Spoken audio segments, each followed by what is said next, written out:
Bismillahirrahmanirrahim. Assalamualaikum warahmatullahi wabarakatuh.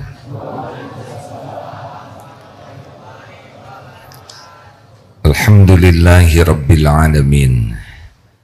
Alhamdulillahilladzi anzala sakinah fi qulubil mu'minin liyazdadu imanan ma'a imanihim. Allahumma salli ala sayyidina Muhammad wa ala alihi wa ashabihi ajma'in. Ya Allah, ya Sami, ya Syahid, ya Bashir, ya Qarib. Duhai Allah yang maha menatap, berkahi pertemuan yang Engkau takdirkan ini. Jadikan pertemuan ini benar-benar pertemuan yang Engkau ridhoi.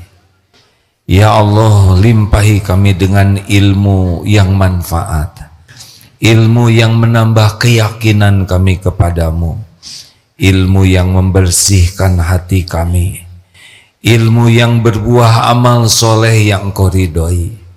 Lindungi pertemuan ini ya Allah dari niat yang salah, dari ilmu yang tidak manfaat, dari amal yang tidak Engkau terima, dari doa yang tidak Engkau ijabah.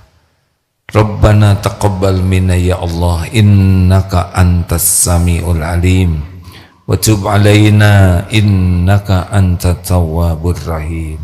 Amin ya rabbal. Apakah Allah menyaksikan pertemuan ini? Yakin? Adakah yang tersembunyi dari Allah? Apakah Allah tahu siapa diri kita yang sebenarnya? Apakah Allah menyaksikan setiap kita melakukan dosa dan maksiat? Apakah ada balasannya? Kalau saja keyakinan itu selalu ada tanpa ditanya, pasti beda hidupnya. Apakah Allah tahu semua masalah yang sedang kita hadapi? Tahu tidak? Keinginan-keinginan kita Allah tahu, keperluan kita. Siapa yang menggenggam apapun yang kita inginkan? Allah. Mungkinkah sesuatu terjadi tanpa izin Allah? Mungkinkah sesuatu terjadi tanpa izin Allah? Mungkinkah ada nikmat sekecil apapun yang bisa datang kepada kita tanpa izin Allah? Jawab, tidak bisa. Seluruh makhluk janji dan berusaha memberikan satu butir nasi, tapi jika Allah tidak menghendaki, tidak akan pernah terjadi. Tidak akan pernah terjadi. Mungkinkah ada yang bisa menghalangi apa yang Allah kehendaki? Mencegah? Menolak? Enggak bisa. Innama amruhu idza arada syai'an ayyaqula lahu kun fayakun. Pokoknya kalau Allah memerintahkan sesuatu pasti terjadi. Tidak bisa dicegah, tidak bisa dihalangi, tidak bisa ditolak, tidak bisa dibelokkan. Penguasa segala-galanya hanya Allah. Terpusat kepada Allah saja, termasuk musibah. Mungkinkah kita bisa tertimpa musibah tanpa izin Allah? Jawab, semua akan mencelakakan kita. Bisakah kita celaka tanpa izin Allah? Tidak bisa, tidak bisa. Tidak bisa. Tubuh ini milik Allah sepenuhnya. Nyawa kita Allah yang menguasai. Kita tidak akan luka sekecil apapun tanpa izin Allah. Kita tidak bisa mati kecuali atas perintah Allah. Malaikat maut mencabut di tempat yang ditetapkan Allah dengan cara yang dikehendaki Allah. Adakah yang tersembunyi bagi Allah di alam semesta ini? Keadaan-keadaan di penjara Allah tahu tidak? Tahu tidak? Allah menyaksikan kezoliman-kezoliman yang terjadi? Allah menyaksikan tidak? Tahu tidak? Tahu. Kita tidak pernah sendiri. Jadi dimanapun, di hutan, di padang pasir, di lautan, di dalam peti, semuanya ada dalam pengetahuan Allah, pengawasan Allah, dan ada satu lagi, terjadinya dengan izin Allah. Kalau begitu kenapa harus ada yang menderita? Memang hidup ini ujian. Hidup ini ujian sepenuhnya. Yang nangkap dan yang ditangkap dua-duanya ujian. Yang dipenjara dan yang memenjarakan dua-duanya ujian. Dan dua-duanya nanti akan dipertanggungjawabkan, dituntut di sisi Allah. Itu sholat, itu rajin zikir, ngaji, kok rezekinya sedikit. Sedangkan tetangganya jarang sholat, makan ahli maksiat, kok rezekinya banyak. Pernah lihat begitu? Pernah kepikir begitu? Masalahnya apa? Masalahnya otak kita. Kalau dengar rezeki itu yang kebayang duit. Sudah pasti orang sholat itu rezekinya banyak. Hanya tidak harus uang. Tidak harus rumah megah namanya rezeki. Rezeki orang yang sholat itu, sholatnya itu pun udah rezeki. Zikirnya itu rezeki yang tidak dikasih kepada orang sembarangan. Ini tetangga saya jarang sholat, jarang ke masjid. Kok dia naik pangkat? Memangnya naik pangkat itu tanda kemuliaan? Tanda beratnya ujian. Maka tidak usah silau dengan dunia ini, biasa saja. Nih, majikan dengan pembantu, mana yang diuji? Mana yang diuji, majikan atau pembantu? Dua-duanya. Mana yang lebih berat ujiannya, jadi majikan, jadi pembantu? Dua-duanya. Jangan menguji saya, jawab. Mana yang berat ujiannya, pembantu atau majikan? Enggak lah, enggak dua-duanya, salah satu.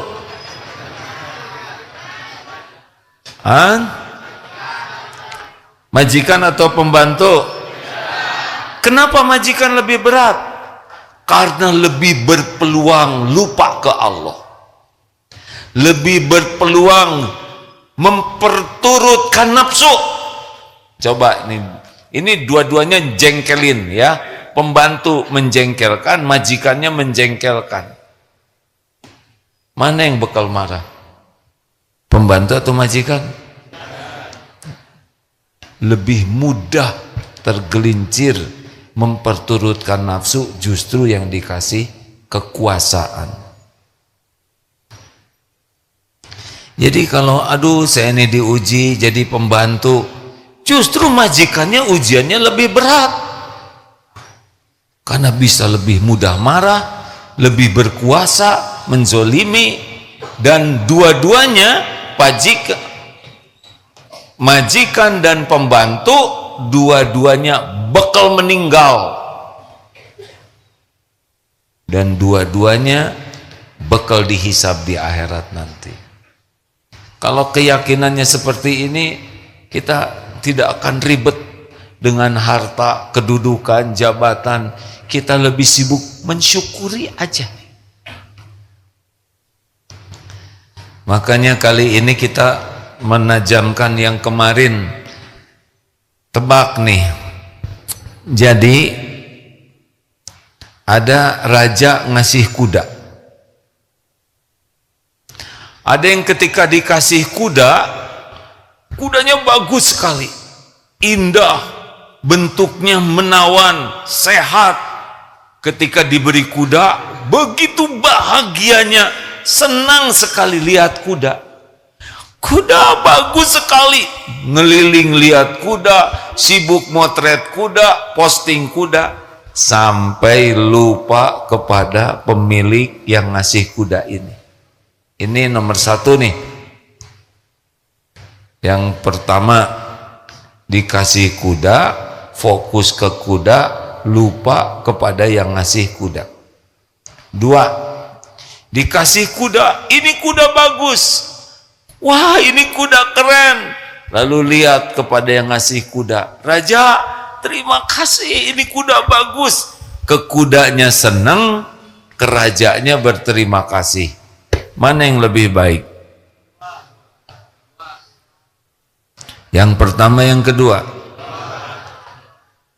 Kalau yang pertama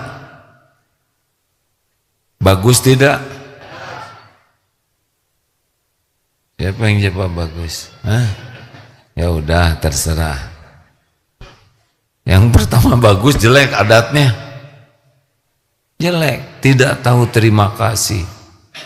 Ada lagi yang ketiga, dia diberi kuda, kudanya bagus, dia terpesona, tapi dia langsung lihat raja. Raja, terima kasih, tapi kenapa raja ngasih saya kuda? Kata raja, dengan kuda ini engkau lebih mudah untuk dekat bersamaku.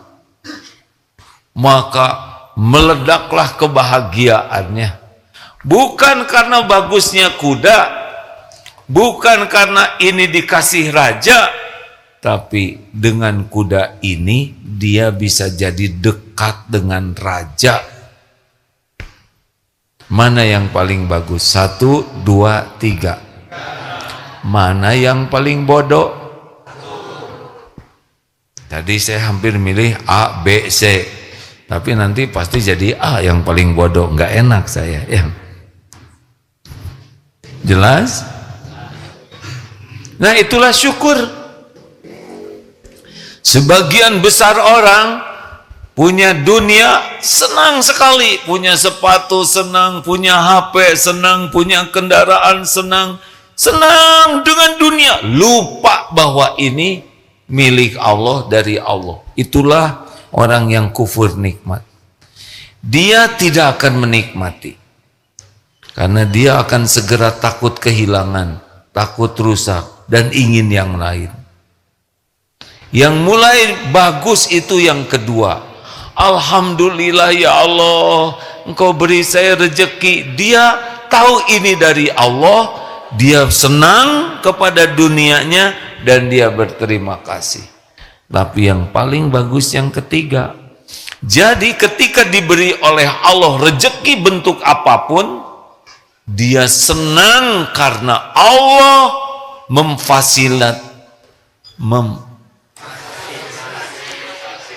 memfasilitasi dirinya untuk lekat dengan Allah. Jadi sudah tidak lagi ke bendanya, tapi ke manfaatnya. Jadi Pak, Bu, Allah tahu kita sholatnya tidak khusyuk. Tahu tidak? Sangat tahu. Allah tahu kita jarang ngaji. Giliran ngaji juga lebih banyak diposting daripada ditafakuri. Allah tahu kita sedikit ngajinya. Udah gitu nggak ngerti lagi. Boro-boro mengamalkan, tapi banyak gaya. Merasa paling soleh dengan Quran. Allah tahu kita pelit, Allah tahu kita berlumur maksiat. Allah bukakan beberapa pintu lainnya. Di antaranya dikasih uang lebih. Untuk apa uang lebih? Supaya dia bisa tertolong dengan uang itu dari segala kekurangannya, nambah amalnya. Paham tidak? Jadi ketika lihat uang itu, langsung kepikirnya, ini adalah cara Allah menolong saya supaya bisa meningkatkan amal saya. Dikasih jabatan, ini cara Allah menolong saya, sehingga dengan jabatan ini saya bisa berbuat banyak kebaikan. Dia dimampukan oleh Allah, badannya kuat, jagoan, ini Allah menolong saya, sehingga saya bisa menolong banyak orang. Jadi orang yang ahli syukur itu, kalau diberi sesuatu tuh bukan senang dengan sesuatunya, tapi senang dengan sesuatu ini, dia bisa jadi dekat dengan Allah. Inilah orang yang cerdas. Jadi kalau dikasih rumah tuh senang, bukan bentuk rumahnya, tapi dengan rumah ini dia bisa ibadah lebih bagus, bisa menjamu tamu, bisa nolong orang. Yang kepikir adalah bagaimana rumah ini mendekatkan dia dengan Allah dengan cara bermanfaat bagi makhluk Allahnya. Ditakdirkan bisa hafal Quran, tahsinnya bagus, dia gembira karena dia tahu saya bisa baca Quran, saya bisa hafal Quran, ini Allah yang ngasih. Ladang amal, boro-boro ingin dipuji orang, semangatnya ngajarin orang. Bapak belum bisa baca Quran, saya punya waktu Pak, ayo saya ajarin, tapi saya nggak punya uang buat bayarnya. Gak usah ragu Pak, saya sudah lebih dari cukup. Ngajar karena tahu dia bisa baca Quran, dia bisa ngaji benar, itu kendaraan dari Allah supaya dekat dengan Allah dengan nolong yang lain. Bapak punya istri atau ngaku Pak punya istri? Tidak. Bapak tenang Pak ya, semuanya ada waktunya. Kalau satu enggak, yang lain nggak usah ikut-ikutan pengen lagi. Coba istri apa? Wanita. Iya wanita. Syukurnya gimana Pak? Istri adalah kendaraan Bapak untuk bisa dekat dengan Allah. Istri Bapak ada kelebihannya. Apa kelebihannya? Berat badan, bukan itu. Sudah tuh nanya ke yang mana ya? Maksud saya bukan kiloannya. Istri saya memang kelebihan berat badan. Ada kebaikannya, ada kekurangannya. Kebaikannya bisa mendekatkan Bapak ke Allah tidak? Bisa. Bagaimana? Syukuri. Kekurangannya bisa mendekatkan Bapak ke Allah tidak? Apa?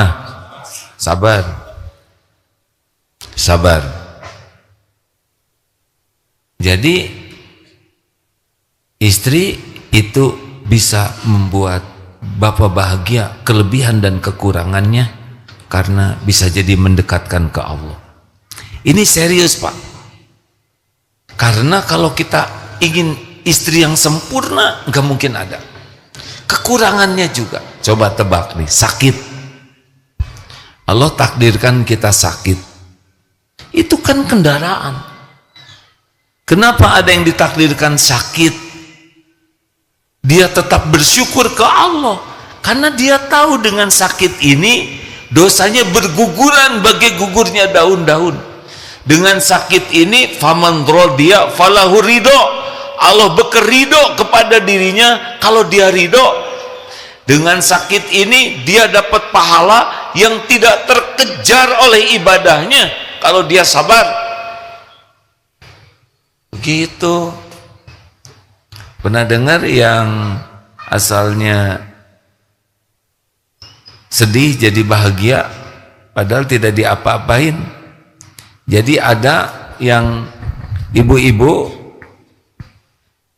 minta nasihat karena beliau keguguran, nangis.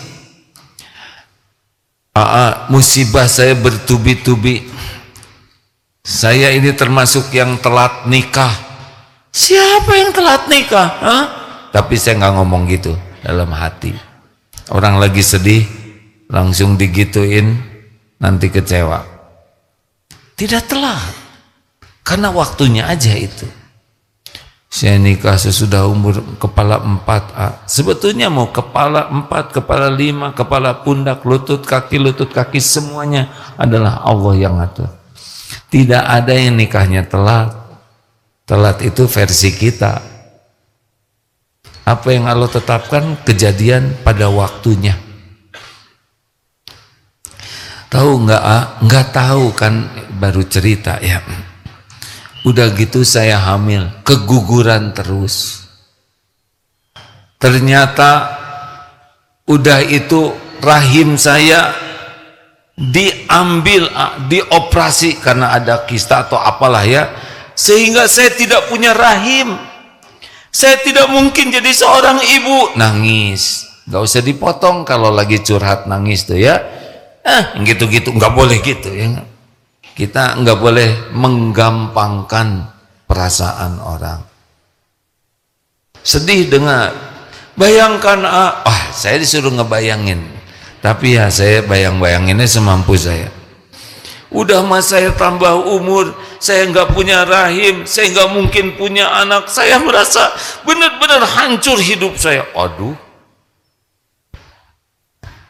Jadi saya bisa memahami Bu. Ibu pasti sedih. Iya, saya sedih sekali.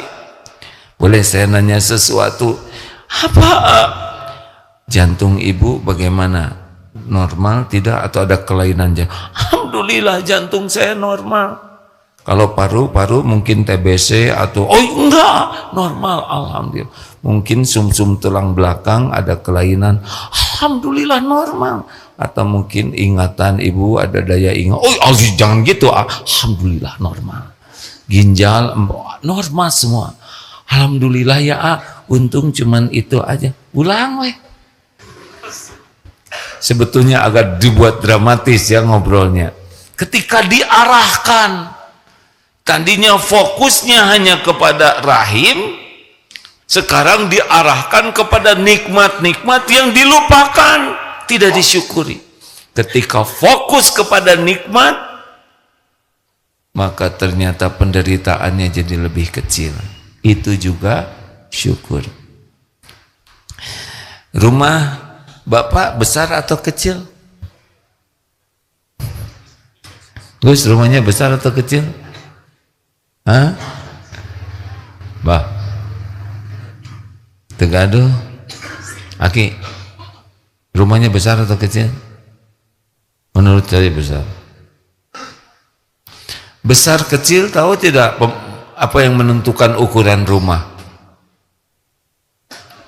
Pembanding rasa syukur. Makanya bagus sekali yang merasa rumahnya kecil masuk ke penjara. Rasakan udah sempit, berdesak-desak, toiletnya susah, panas, berbagai karakter, niscaya akan tambah syukurnya. Jadi salah satu yang membuat kita syukur, cari pembanding. Makanya kalau jalan-jalan lihat yang kaya-kaya, kita jadi miskin. Lihat rumah-rumah bagus, rumah jadi peti. Bagusnya jalan-jalan tuh ke ICU, ruang gawat darurat, penjara, ke pemukiman kumuh, atau yang paling bagus itu ke Astana Anyar, ya, pekuburan. Sebetulnya ada ide nih di Darut Tauhid ini dibuat sebuah liang lahat, nanti digilir itu, masukkan ke dalam, ya seminggu aja, beberapa jam aja, supaya tahu. Dulu kan Pak Presiden Prabowo membawa kabinetnya latihan kemiliteran ya, bagus, udah. Saya mau menyarankan nih kalau Pak Prabowo dengar, bawa ke penjara, masukkan itu para menteri, dirjen,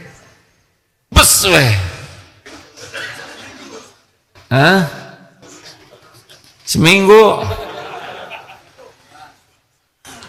masukkan ke sana supaya tahu. Udah begitu Beberapa waktu kemudian bawa ke kuburan, masukin keranda, digotong oleh anggota kabinet lainnya, dibungkus kafan masukkan. Waduh, hebat tuh kayaknya ya. Ada yang nyeletuk AA dulu dong. Coba nanti di Darut Tauhid pada ustadznya dikubur dulu. Saya juga maulah nanti nyobain sebelum meninggal betulan. Ini teori aja nih, tapi sepertinya bagus. Karena pernah kejadian ibu-ibu majelis taklim mengadakan kursus mengurus jenazah. Tidak ada yang mau jadi jenazah-jenazahannya, takut diijabah.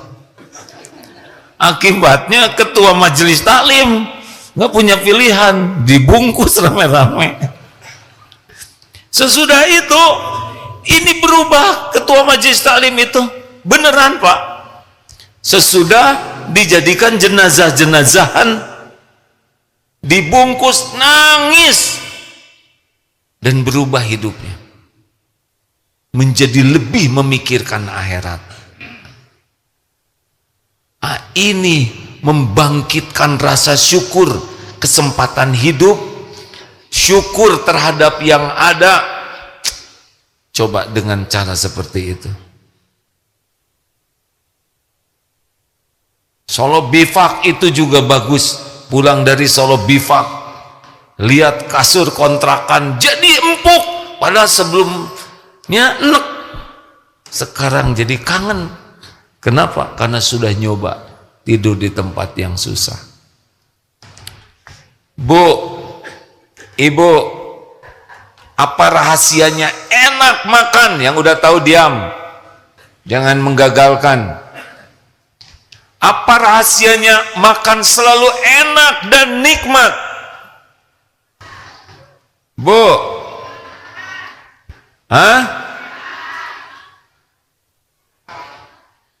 lapar, benar. Salah satu cara supaya kita selalu nikmat makan adalah sering puasa, saum, sering lapar.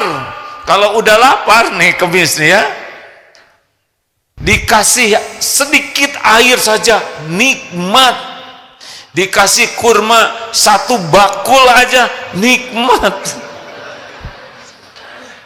Masya Allah. Betulan ini hadirin, makanya ya, yang suka jajan ke restoran sana, restoran sini, pergi ke sana, itu cenderung tidak menikmati makanan. Karena dia akan komplain terus. Enggak seperti yang di sana ya. Oh ini kurang asin, terus well. Sampai dia dijejelin tanah baru diam. Mengerti? Baru berhenti komplain kalau udah mati. Yang jarang komplain tuh yang lapar. Tahu apalagi yang bisa bikin nikmat makan, Bu? Puas, qanaah dengan apa yang Allah berikan. Itu nikmat. Alhamdulillah. Enggak ada mikir yang tidak ada, tidak membanding-banding dengan yang tidak ada, tidak banding-banding. Fokus, ini dari Allah, ini makanan, kendaraan saya untuk mendekat ke Allah. Bismillah. Ya Allah, ya Allah, mudah-mudahan yang nanam padi ini sing soleh, sambil makan mendoakan petani, kemudian nyolek jambar roti. Mulai bermasalah nih, itu keinginan saya. Aduh, kebayang ibu jambar roti hamil, melahirkan anak jambar roti, ya kan? Nah ini anaknya yang dimakan nih, ingat ke ibunya, ingat ke nelayan, ingat ke yang masak. Ya Allah, ini semua jadi jalan saya menikmati ini. Itu jauh lebih nikmat dibanding sibuk ngebanding-banding, sibuk dengan yang belum ada. Benar? Mau nikmat tidak hidup ini? Qanaah. Qad aflaha man aslama wa ruziqa kafafan wa qana'ahullahu bima atah.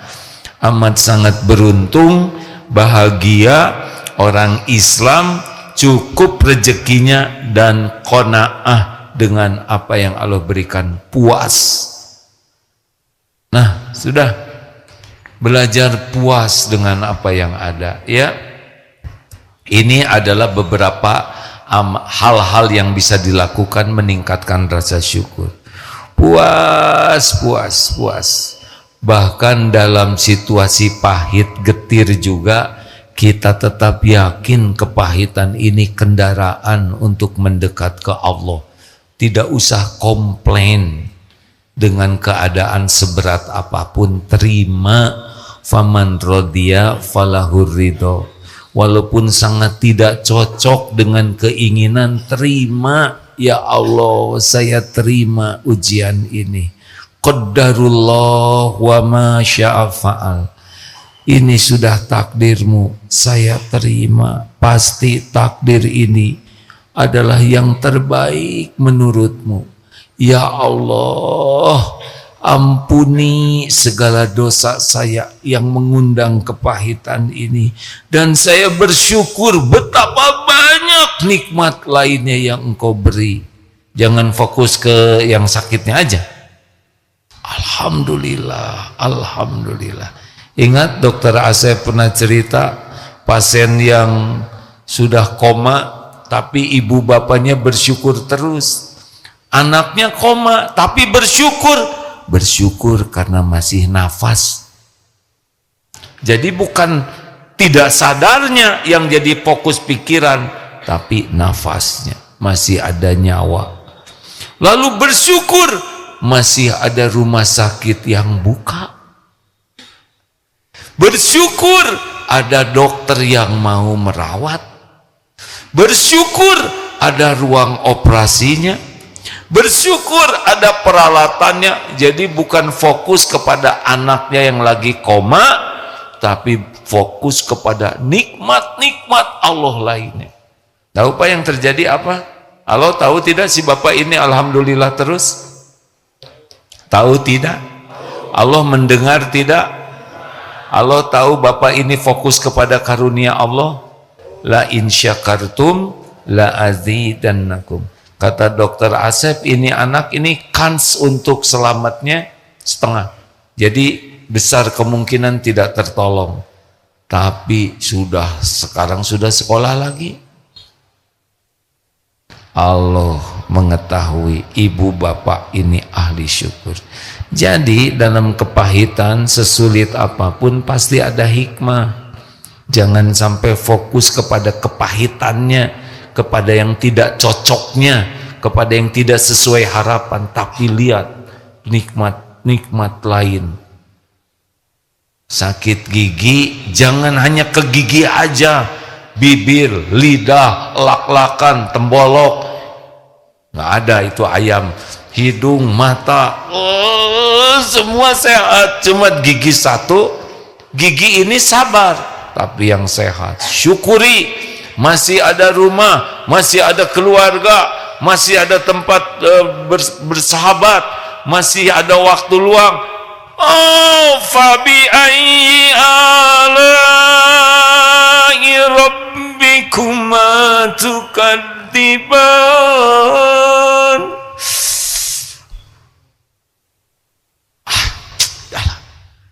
Hidup memang hanya buat bersyukur, tobat, ikhlas, sabar, dah gitu aja. Makanya kalau orang banyak berkeluh kesah tuh pasti bukan kurang karunia. Orang berkeluh kesah itu kurang syukur. Terima kasih Bapak Ibu yang baik. Hidup ini jangan dibikin ribet. Mau bahagia? Jawab nih ya, sederhana kok bahagia tuh nggak ribet. Mana yang bikin bahagia? Senyum atau cemberut? Kenapa kita pelit senyum? Mana yang bikin bahagia? berkata baik atau berkata jelek? Enak. Kenapa harus ngomong jelek? Rugi banget. Kita ngomong jelek itu kita merusak diri kita sendiri, merusak kebersamaan, merusak kebahagiaan, merusak kesehatan. Tebak, mana yang bisa bikin bahagia? Mudah marah, marah-marah, atau bisa menahan marah? Mau ngapain marah-marahan?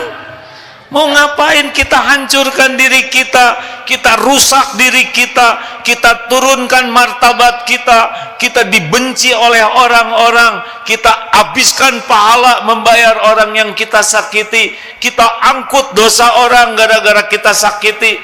Mau ngapain marah-marah? Boleh marah, tapi seperti Rasul, niatnya benar, alasannya benar, caranya benar, hasilnya jadi benar orang yang dimarah. Ngapain marah-marah? Mana yang bisa bikin bahagia? Dendam, memelihara sakit hati, atau memaafkan? Hei, maafin. Kenapa? Kenapa kita harus membenamkan diri kita dalam penderitaan, sakit hati, nggak bisa memaafkan? Apa-apaan? Ini pelajaran dari mana? Pelajaran Islam itu wal afina 'anin nas, memaafkan bahkan sebelum orang minta maaf. Mau apa? Pelajaran dari siapa? Jadi pendendam, pembenci. Mana yang bisa bikin bahagia? Berbaik sangka, berburuk sangka. Ngapain kita buruk sangka? Ya Allah, di mana keadilanmu? Kalau diadili disambar petir loh Pak. Kita nggak ada apa-apanya. Kepada siapa kita berbaik sangka? Kepada Allah. Apapun yang Allah lakukan pasti baik lah. Ya, selama ini aja kita jelek diurus oleh Allah. Benar? Kalau Allah tidak maha sabar, ngomong begitu tuh nggak baik ya. Kalau disegerakan aja diadili, hancur kita ini. Hancur. Habislah. Baik sangka kepada orang beriman. Udah baik sangka. Nanti kalau dia ngaco mau ngejahatin, Allah tahu kok siapa yang mau ngejahatin kita. Nggak usah pakai suudzon. Kalau kita nanti dikehendaki Allah tahu, bekal tahu. Yang ngebuka menutup tahu tidak tahu itu adalah Allah. Tenang, husnuzon, ya enak. Mana yang bisa bikin bahagia? Pelit, koret, kedekut, buntut kasir, atau senang sedekah? Oh, senang sedekah itu enak. Pelit itu seperti pakai baju besi yang makin makanya orang-orang yang pelit tidak ada bahagianya. Takut berkurang uangnya, takut berkurang tabungannya, takut itu menderita itu hadirin. Kalau orang suka sedekah, dibuka hatinya oleh Allah, nanti diperlihatkan oleh Allah balasan-balasannya. Tenang, rezekinya selalu ada, dia perlu ada, dia gak kepikir juga nanti ada. Allah udah tahu kok keperluan kita. Pertanyaannya, kenapa kok kita milih yang terbaliknya dari yang Allah sukai? Coba, mana yang bikin bahagia? Tahajud atau tidur? Tahajud. Kalau tahajud itu bekal bahagia. Baca Quran atau sering baca medsos? Yang punya bahagia itu Allah. Allah lihat kita baca Quran, Allah kita lihat medsos. Memang yang dilihatnya lawakan-lawakan, lucu, ketawa ketiwi. Waktu lihat ketawa, selesai lucu, mulai pusing lagi. Lah yang melawaknya aja pada stres.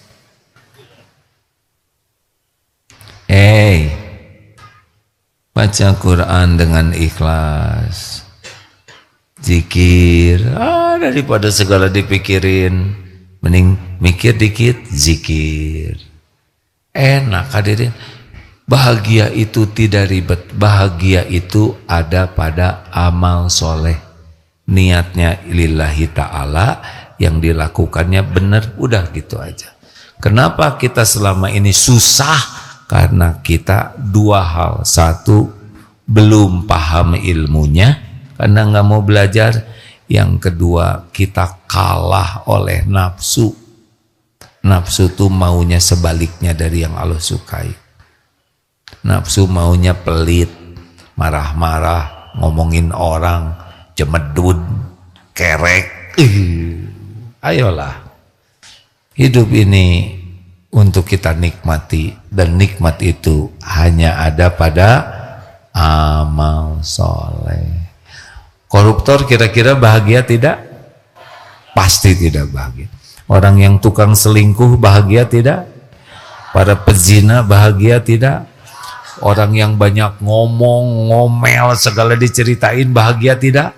Enggak mungkin bahagia. Orang bahagia itu kelihatan. Falyakul khairon auliyasmut, berkata baik atau diam. Terima kasih Bapak Ibu sekalian. Akhirnya 1 jam juga. Ada pertanyaan? Jangan mempersulit orang lain. Nah, terima kasih ya. Dah, amalkan aja lah ya. Cari ilmu, amalkan. Relax saja lah, tenang saja. Ada Allah yang menguasai segala-galanya. Pasti diuji, pasti ada yang nggak enak. Bagaimana kalau saya lagi diuji? Ridho, istighfar, syukur, ikhtiar, doa, tawakal. Ngalir sajalah. Kayak malam, jangan nungguin pagi. Kalau malam lagi gelap, tahajud. Nanti pagi ada waktunya. Ada waktunya semuanya. Ada waktunya. Ya. Kenapa pensiunan melongo gitu lihat saya?